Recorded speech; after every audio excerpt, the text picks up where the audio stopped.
Hey there, and welcome. If you've ever dreamed of speaking a little Moroccan Arabic, Darija, then you are in exactly the right spot.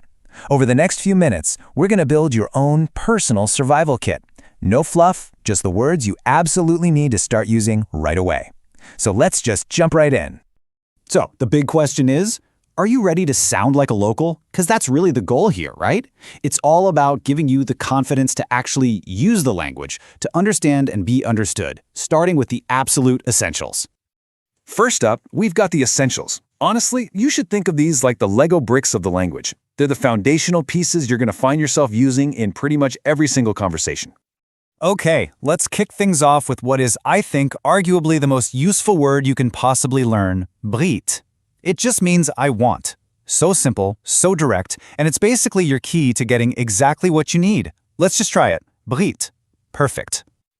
And check this out. Using it is incredibly simple. Brit nimshil dar means I want to go home. See how that works? You literally just say brit and then tack on whatever it is you want to do. It's super straightforward.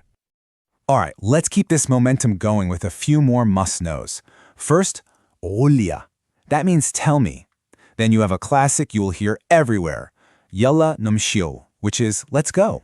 And a really nice, friendly way to say goodbye is tala frasik, which means take care of yourself.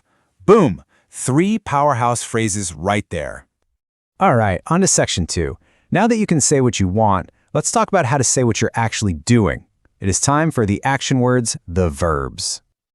Now listen up, because here is a fantastic pro tip for you. You see that little K sound at the beginning? In Darija, you can pop that onto the front of a verb to talk about something that's happening right now.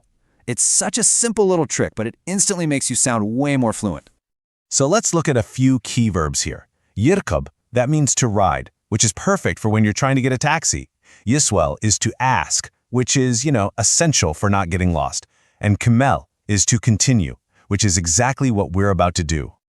This is a great example of the nuance you find in any language. Both of these words mean stop, but they feel completely different. So, ebas is really abrupt, like if you wanted to yell at someone to stop making a loud noise. But tawakkaf is more general, like asking a taxi driver to pull over. Understanding that little difference, that's what's going to elevate your speaking. Okay, so you can state your needs, you can describe what you're doing, but how do you turn that into a real back and forth? Well, let's look at the words that actually keep a conversation alive. This next one is a total lifesaver, I promise you. Fin huma. It simply means, where are they? This is your go-to question for finding people, your keys, your phone, pretty much anything. For example, you could ask, Fin hume khweji jdad, which means, where are my new clothes? See how you can just plug in whatever you're looking for right at the end? It's really that easy. And of course, every good conversation needs some quick responses. So if someone asks you if the food is good, you can say zef, meaning a lot or very good. Are you going to the party? Waqila, maybe. Is it finished? Mazel, not yet. Are you ready to go? Musta'id, I'm ready. Just 4 little words that can answer a ton of questions. And hey, what if you didn't quite catch what someone said? Don't worry, it happens to everyone. The phrase you need is right here. Mera okhra. It just means one more time. Super polite and super useful. All right, we're making great progress. Now, you can't really make plans or find your way around if you can't talk about when and where, right? So that's exactly what this next section is all about. This lays it out perfectly. For something happening right now, you say daba. For something happening later or after that, you can use membad.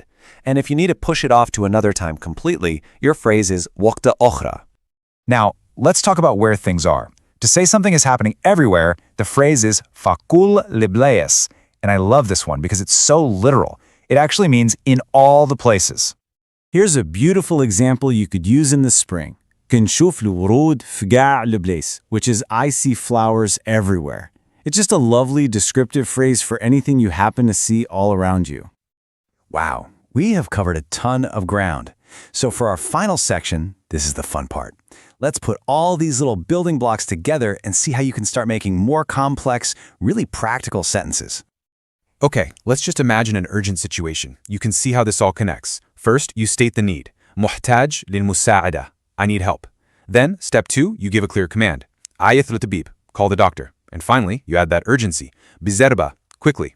And just like that, you've combined 3 simple ideas to communicate a critical multi-step request. See how powerful that is?